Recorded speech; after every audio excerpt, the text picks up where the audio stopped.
Okay, cool. We're live. All right.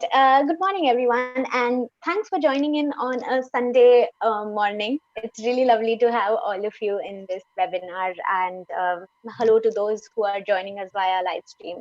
Um, on behalf of Team ISF, I welcome you all to the final day of India Science Festival's virtual edition. India Science Month Online is a month-long festival.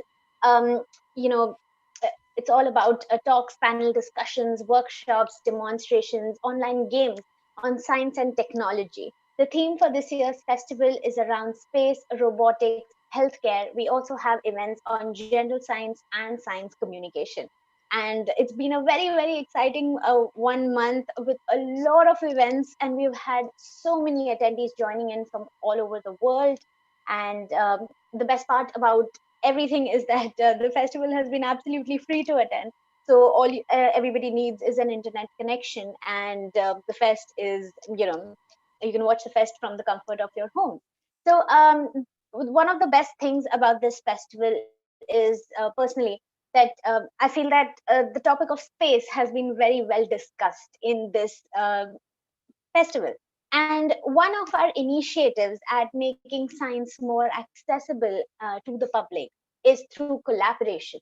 And this time we had the wonderful opportunity of collaborating with Club for the Future, which is associated with Blue Origin, the space company in the US. And it gives me immense pleasure in welcoming the director for Club for the Future, Joseph. If I could please request you to turn on your video.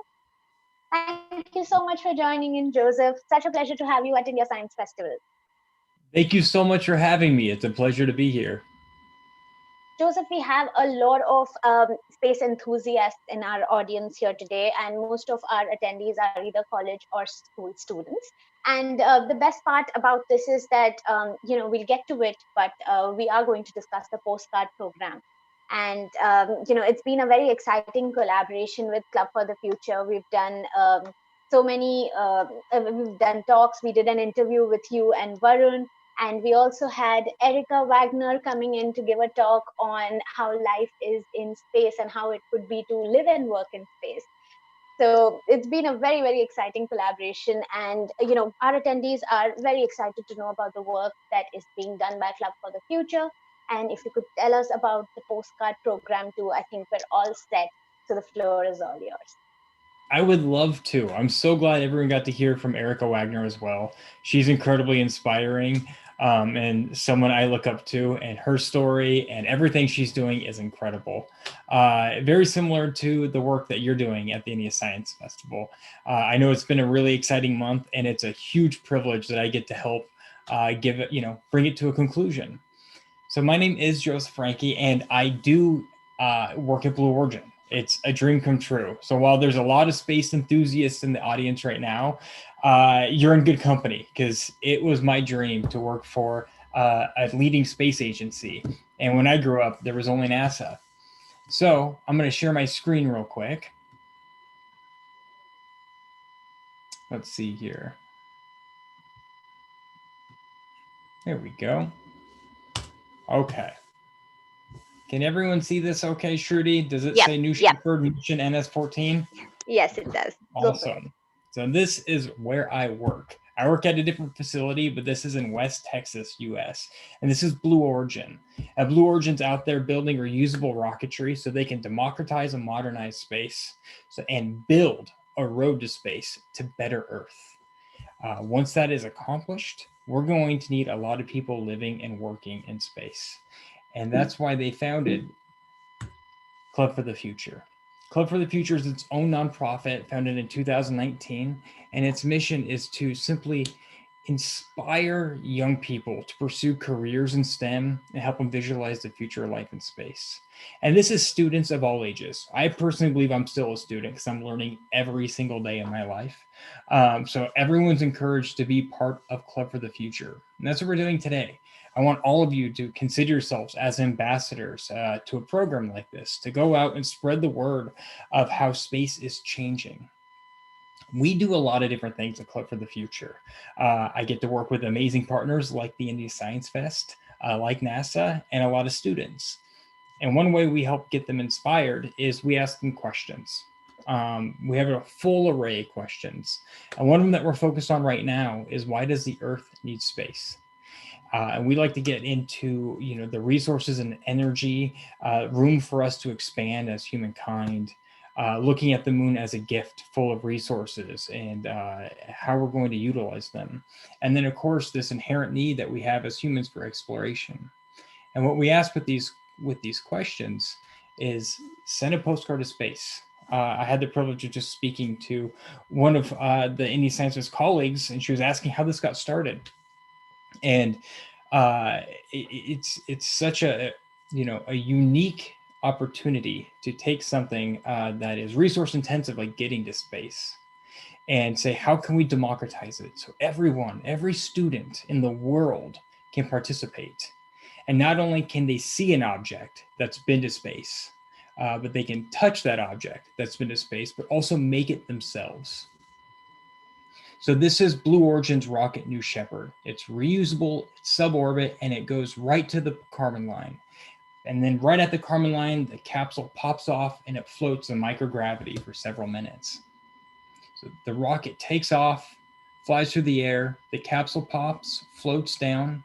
As the rocket lands separately, parachutes come out and the capsule glides perfectly down to the ground, where we have a payload retrieval team come.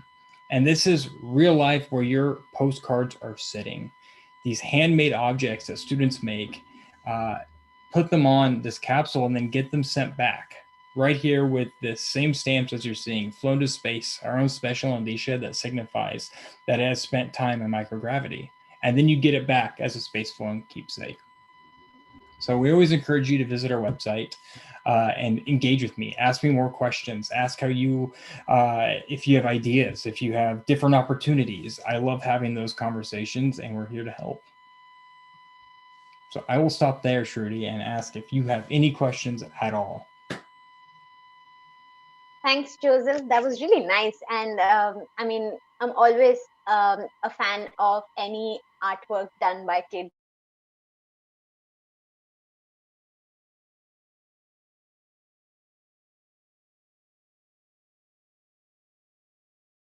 Can you hear me? Yeah, Yeah, I'm back. you're back. Excellent. And I heard you say that you're a fan of any artwork done by kids, and I Yeah. am too. I mean, this literally just came home with me, and it's the best part of my job is I see these postcards that are just written by students of all ages, speaking of why they think the Earth needs space, or they just write poetry. They draw a picture of anything they want. I get parents that put their children's footprints on a Yeah. postcard and send them to me, and it's amazing. I wish I had my baby foot on a postcard that went to space. But, I had a son recently, and so I did the same thing right away. I thought that was such a cool idea.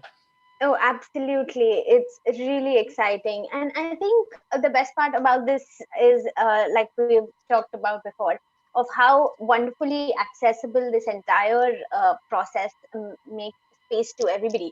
It's so nice that, Blue Origin and Club for the Future have taken up this initiative of, taking getting a keepsake for life. I mean, who doesn't want to do this is the real question, right? It's so exciting. So I just want to tell all our attendees that we have had the opportunity of hosting the postcard program in India. And it's been really great because we've received some wonderful postcards at our office in NCR. And we are going to be shipping these postcards to the USA. And Joseph and his team will be loading all your postcards onto their Blue Origin rocket, and these postcards will fly to space. They'll be brought back. There'll be a stamp that goes on them saying these postcards have flown to space, and they'll be sent back to all of you. And I know for a fact that all of my family members are extremely excited because I've myself sent so many postcards. But I would encourage everybody to look into the postcard program, do read up about it. Make sure that you send us, you know, a postcard with a drawing on it, maybe a message. just feel free to send in whatever you like, and we'll make sure that these postcards get sent to space, and you'll have a keepsake for life. Because I think it's just so exciting. Okay, Yeah, so you said it perfectly. I couldn't agree more. I love that. And we're so excited to share it with you and encourage everyone the same. There's no limit. Send as many as you want. And a postcard is, we're very easy with that. Whether it's a note card, a back to an old book, a nail envelope, make your own postcard. If you want to use our template, you can, but we really just want you to be able to send us a little something to send into space. So as long as it's educational and inspiring, we're very excited to fly it with you. oh, yeah, I completely agree with you, Joseph. And I think the best part about this entire, you know, collaboration that we've had is that I myself got to read up so much about space and how Blue Origin is going about its entire, its launches with its rockets. And I think all of our attendees, the ones that attended Erica's talk, they do know about all the work that's being done by Blue Origin. And Erica also talked about the astronauts that you have at Blue Origin, and that's something that's always very talked about. So could you tell us a little about the training that goes behind in the astronaut training that happens at Blue Origin? Is there something that you could shed some light on? Blue Origin is planning to put humans into space, and they're commercial astronauts. They're Yeah. some of the very first of its kind, and a trip like this is very unique. And it does, like most astronauts that have to train for many, many, many years in very specific areas, commercial astronauts are going to have to train very differently. So our team is working very hard to make that efficient and safe, and really exciting with the facilities that they're going to put together. So I guess what that it ties into is that the definition of astronaut though is changing. At one point in time, not that long ago during the Apollo era, astronauts had to be fit to a very certain extent. They had to be near geniuses that could think on their feet. They had to be pilots. They were probably top of their class in sports. They had to know this capsule inside and out for whatever went wrong. Then they had to be a specialist in some sort of engineering and perhaps could weld. And now they're getting to the place where, especially with the ISS, it comes to them that they want to study microgravity, or the effects of microgreens and microgravity, and different vegetation, agriculture. So they'll go find a botanist. And so, following that similar model of how do you get someone who's been at university studying plants their entire lives ready for space to go live and work in space. And so we're using a lot of that data and that sort of thought process to apply it with our program as well. Well, that's wonderful. Like you mentioned, this is exploring the commercial aspect of space exploration. And it's really interesting, like you rightly mentioned, how does somebody with, say, somebody who studied plants get to go to space? And I think as we advance ahead in technology, it's all about how we can expand our horizons and look into how each student, each child gets to go to space. I mean, I don't know how plausible that is, but it is something that everybody thinks about. And if there are other ways of that, if there is a commercial aspect to it, then why not explore it? So okay, So so we have a question that we have at as part of our attendees questions. So does Blue Origin or Club for the Future have volunteering or internship programs for international students? Club for the Future, like I said, was founded in late 2019, and so we're new, Yeah. and we're very, as we are trying to democratize and modernize STEM education, with activities and partnerships and allowing access to space.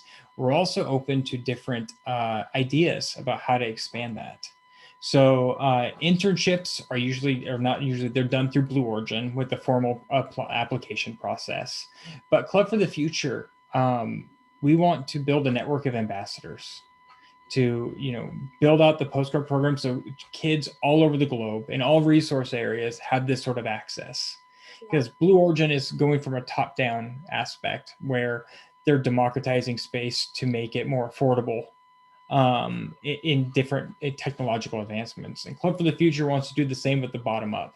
We're looking at the most simple, economically accessible model for everyone to be able to experience this move in space. So the more you could take this program and bring it to your community and make sure that they're aware that traveling to space, like you were talking about as an astronaut, isn't far off. It's not, oh, maybe my parents will get to do it, or so, or I'm sorry, yeah, my children will get to do it, or my children's children. It's, in 2024, NASA's Artemis generation is going back to the moon, and we have the privilege of, helping them on that journey. And it's happening very quickly. So getting everyone excited about that we're going back to the moon to stay, I would say is, just step one. Absolutely, I agree 100%. Okay, so that's exciting. I mean, I think we can expect a couple of our attendees to go over to your website and check out the programs that you have. Definitely would be an interesting and insightful journey for our audience members. Okay, so the next question that we have is, how is the Club for the Future being funded? Do you have do you rely on external funding, or is it a product of Blue Origin completely? So is the fund managed? Absolutely. We are incredibly fortunate. We were founded by Blue Origin, and with that, there is payload space in every single New Shepard flight that is dedicated to postcards. Okay. So while accessing space does take quite a bit of resources, we have been donated the capacity to carry postcards from today to the foreseeable future. We're excited at the possibility of bringing postcards to the moon, so we have no plan to stop. That's very exciting. Joseph, on this note, I just want to show you a couple of postcards that we have received. Oh, Uh, yeah, yeah, please. so I think all of our attendees would be interested in seeing what we've received at our office in Delhi. So I'm just going to share my screen, and yeah, everybody can see the postcards that we got.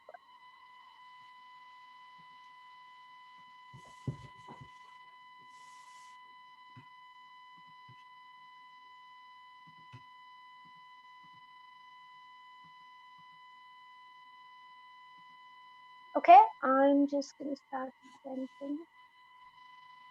I'm so excited. This is just, the highlight of my job is getting to see all the amazing pieces of artwork that come in. And it's just always so creative. It's never what you expect. And it's always something different and so heartfelt and sincere. No, I It's so completely cool. agree. I agree. I think there's something so genuinely heartwarming about artwork and messages sent by children. I think there's nothing comes close to it, honestly. And on that note, I'm just going to move ahead. As I mentioned, this collaboration is between Club for the Future and India Science Festival.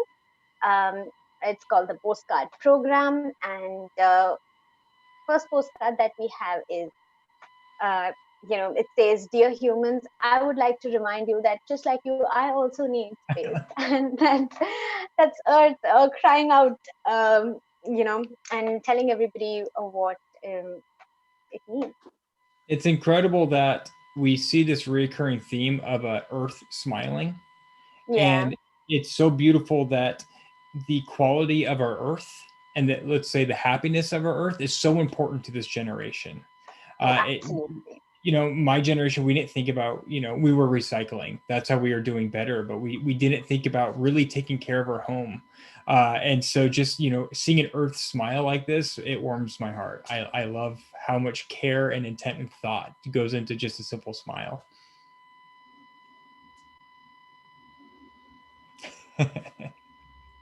Yeah, this is the Curiosity rover on Mars, and it also has a bunch of aliens jumping off it, so that's there. But it looks like they're helping at least. Yeah, they definitely are. There's a whole group of them, and there are two talking to each other on the side. Lovely, very lovely illustration that we have over here. Just gonna move ahead. Mom, look, it seems like Earth is healing. Yeah, Yes, son, Earth needs time and space to heal. And just like that, I can't wait. I hope there's a world that I get to bring my son to the moon and we get to look back at it holding hands on the surface. That is my dream right there. I know. I think this one was super cute to think that there are two people, standing on moon and looking at Earth, and very positively thinking about how. I mean, there is a certain amount of damage that we as humans have done to our planet, and we can only hope that henceforth we take maximum efforts to make things better. So here's hoping.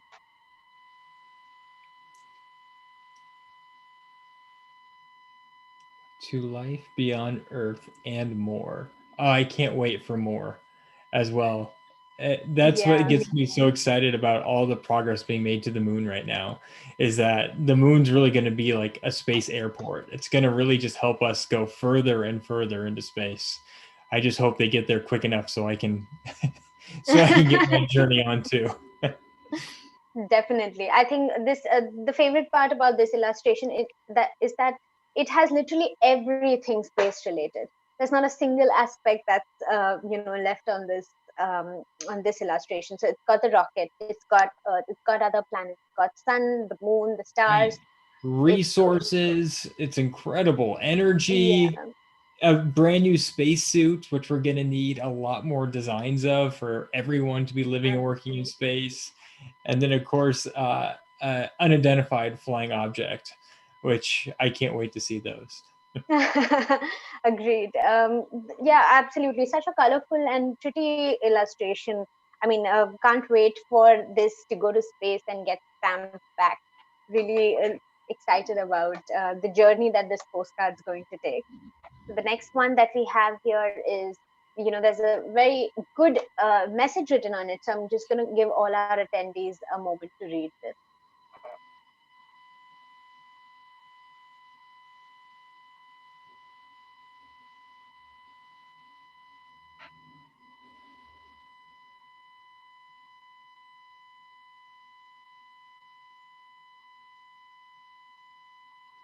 And we all need it. And Yeah. very simply, it also always just astonishes me how the handwriting of students, it's so much better than mine. I rely so much on typing now, and I look, I'm like, wow, they care so much about their penmanship. And it's so beautifully legible. And the color Agreed. choice is stunning. Yeah, I think it's very aesthetically pleasing, this postcard. And I think the message is, overall, it says while we need space, Earth also needs space. And that's true. Just a very beautiful and heartfelt message on our screen. Okay, just go on to the next one. Oh my This gosh. postcard has so much going on in it. Will take, I mean, let's take a moment to assimilate all of it. Right. Not only is the perspective spot on, that it is Yeah. stunning, but something that's going to be very important, and it's a real job right now, is a space architect. Yeah. All these jobs popping up. It's astonishing that every single job on Earth we're going to need in space. Yeah. And we're hiring space architects already. There's jobs posted online to be a space architect, and you take all those principles that you learn in engineering school and architecture school, and you get to apply them to different space habitats, which is what they did here. You have your space for living, eating, working, sleeping. It's pretty incredible. I got to Yeah. do an amazing talk this morning, because for me it's late right now Yeah. and it's early for you, so I won't tell you what happens today. But it we got to discuss the sound of space, and Okay. while living and working in space, all the machinery, all the computers, all the tests being done, the clean air, the radiation mitigation, it's really noisy. And I got to Mm. speak with an engineer whose job it is to think about those noises and explore different new materials to make it quiet. So when you're sleeping down there, curled up on that pillow, which looks pretty comfortable, you actually get to sleep in peace. Oh, that's really interesting. I mean, I'd love to know more about the work that this engineer is doing. I mean, I can imagine that it gets really noisy with all of the work that goes about. But that's very interesting. So, Yeah. I mean, yeah, continue, continue. Oh no, please. All right. So I was just saying that the postcard, like the one that we can see on our screens right now, has a lot going on. And like Joseph rightly mentioned, it's amazing that everything that's happening on Earth, we actually can and might get to see all of it in space. And I think that's super duper exciting. And you know what comes to mind is something that Erica mentioned in her talk, and she said, take a moment to think about the dinner table setting that you have at home, and then think about how it would be in space. So I think that's a very interesting analogy that she brought about in her talk, and that's what I'm looking at right now. I'm thinking about how every day goes about, the activities that we do on an everyday basis, and then we actually think about how they would be in space. Very, very interesting and fascinating to think about, to be It's honest. incredible. There are so many problems about living and working in space that we don't think about. Yeah. For instance, there are astronauts on the ISS that because they're not walking, gravity isn't providing pressure at the bottom of their feet. The calluses on the bottom of their feet go away.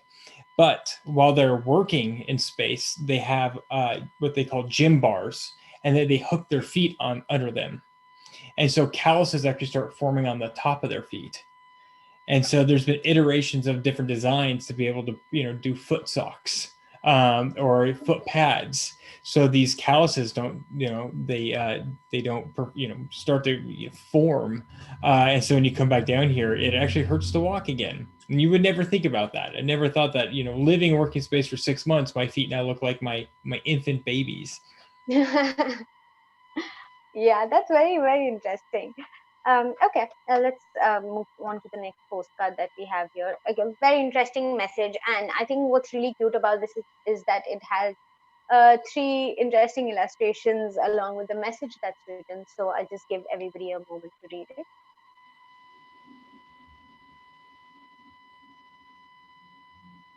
The more we get to know about space, the more immense and beautiful it seems. This It's so fantastic that you don't have to. Art comes in all different forms. Yeah. It really does. And some of the words that children write, especially this is beautifully written. It really shows that, and exactly what we're looking for. You know, while you can answer the Earth needs space, if you have another message, if you have another piece of art, poetry, a story, maybe an excerpt from your favorite book, and you want it to be part of the future of living and working in space, this is an opportunity to take it. And while it's fun, it's also really encouraging and inspirational. What I like to call it's that vitamin in the candy. Uh, it serves both purposes. Oh, definitely. I think one really cute thing about this is, like you mentioned, today humans have and are discovering a lot about space. Yes, it's still just a small part of what actually exists, and it just goes to show how wide widespread the world is that we live in. And clearly space exploration is something that's a very, very small part of it. And what we have begun with is not even probably a 0.1% of what lies out there, right? um, Absolutely. I got to speak with a paleontologist recently, oh, and he was going to give a talk, and it was at a different science fest. So there, he was going to talk about dinosaurs. We were going to talk about space, and he came out just punching because he came out and he started talking about space dinosaurs. And oh I was like, wow. "Oh my gosh, let's go! This is incredible! Like you've got me hooked."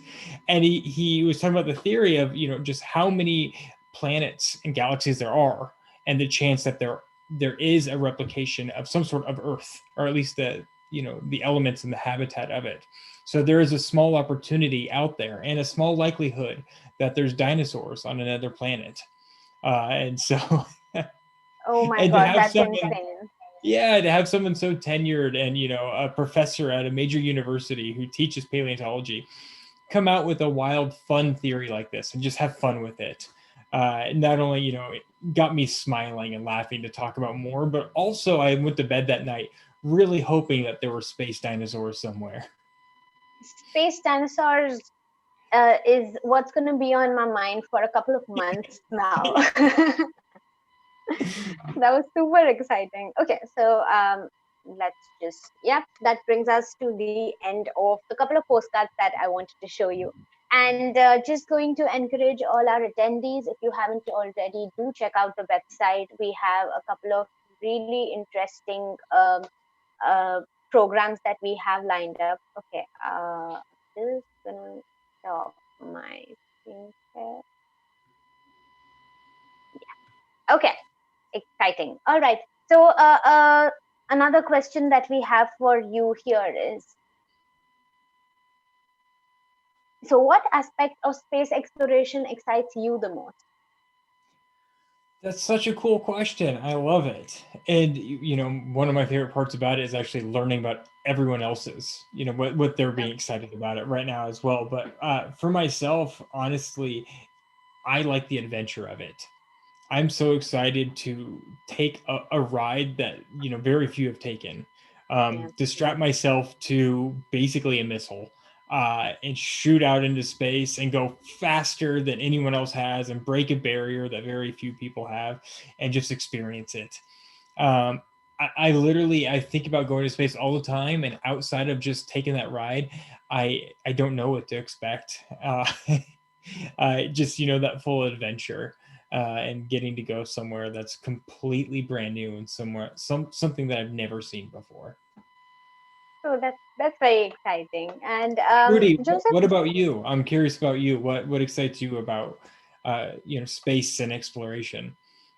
okay. So as a kid, I think one of the most exciting thoughts that I had was how it would feel to actually go to Saturn and sort of slide on the ring.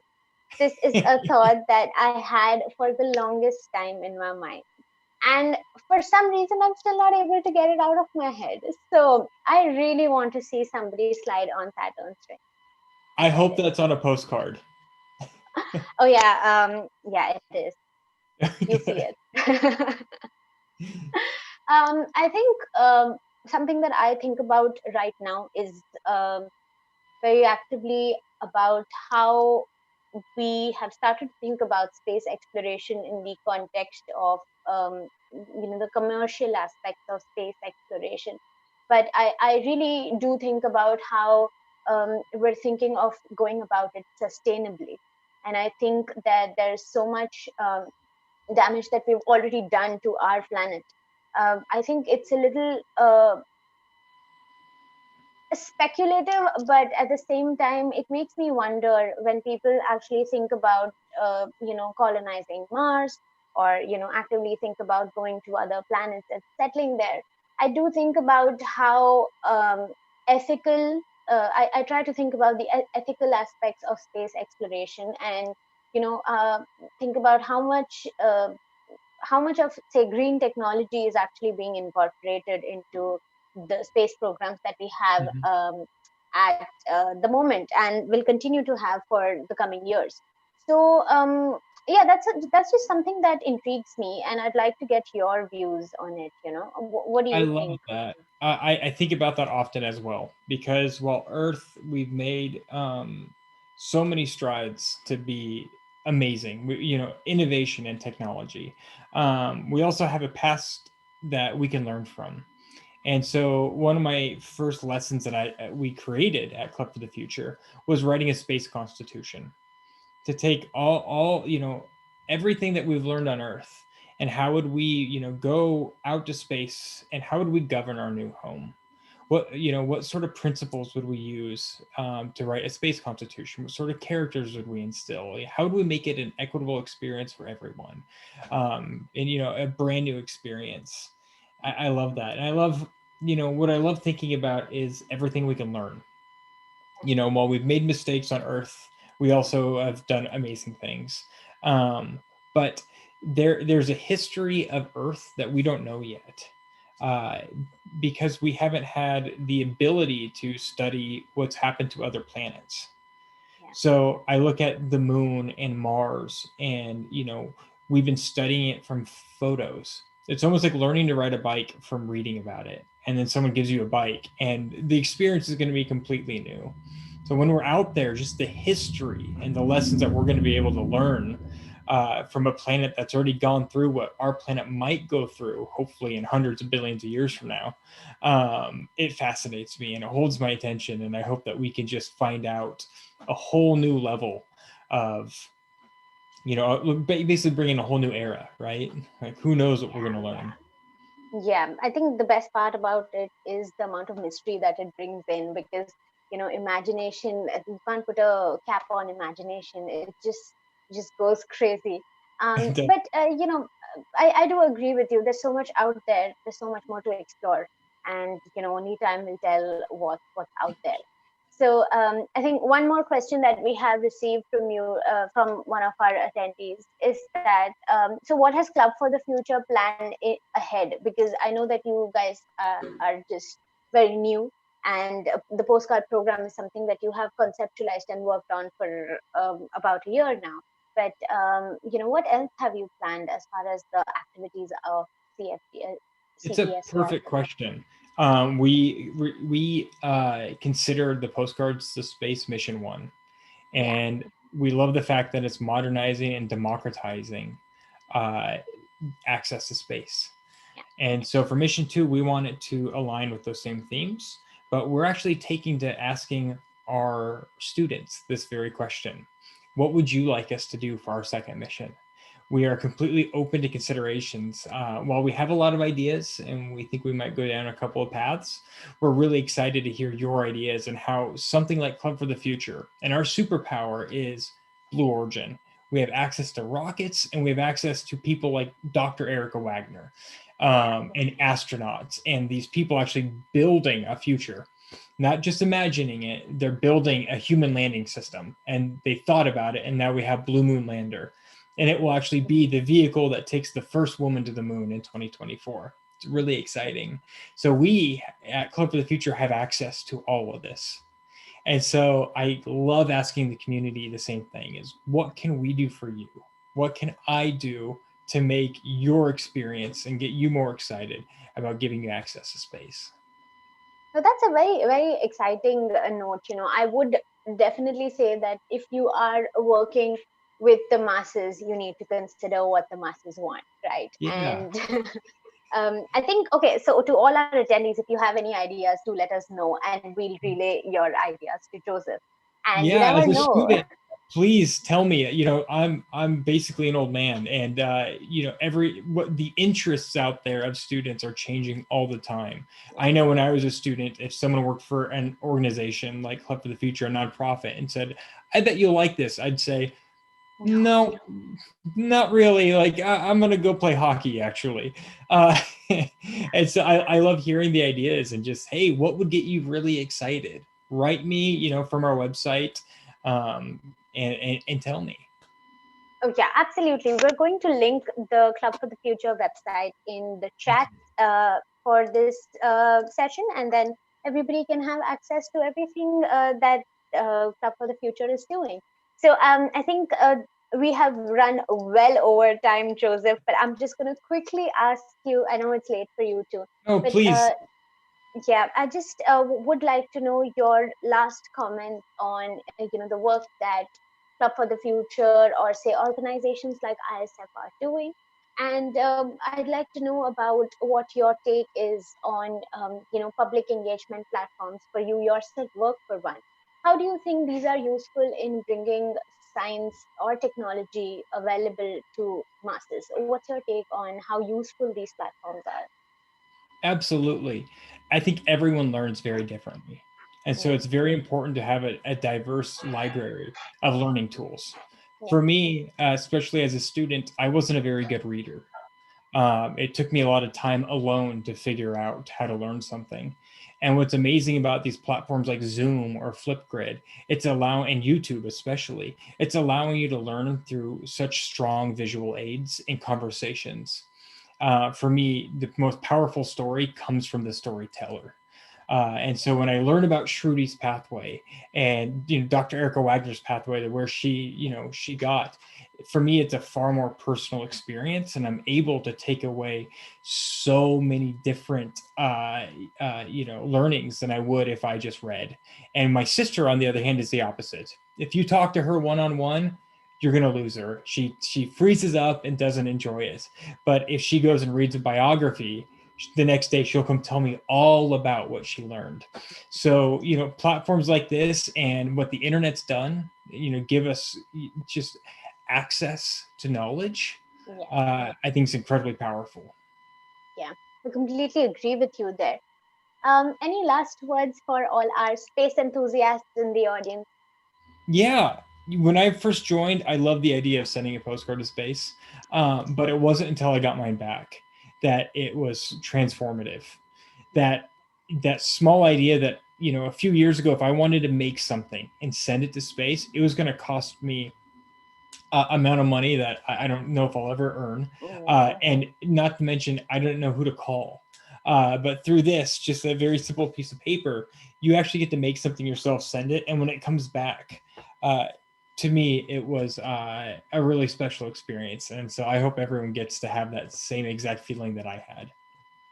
Yeah, I agree with you there because it isn't until we receive the postcards back when we see the actual stamp on them that we'll get to experience the entire the euphoria associated with this. So I think that's something I'm really looking forward to too, receiving my postcard with a stamp on it. So I get to have a keepsake with me for life. On that note, Joseph, thank you so much for taking out the time to do this. It was an absolute pleasure interacting with you. It always is. And, looking forward to more collaborations with Club for the Future. India Science Festival had a wonderful time, interacting with you. And, on behalf of the entire team, thank you so much for doing this for us. Thank you so much. It was an absolute pleasure, and I look forward to doing it again. Thanks a lot. Thank you to all our attendees for joining in. It was really lovely. And today is the last day of our festival. We have a couple of talks on space, technology, healthcare, and robotics lined up at night. And we're looking forward to all of you joining us. So thanks again, Joseph. Thanks for taking out the time to do this. And I'll see you all in the evening.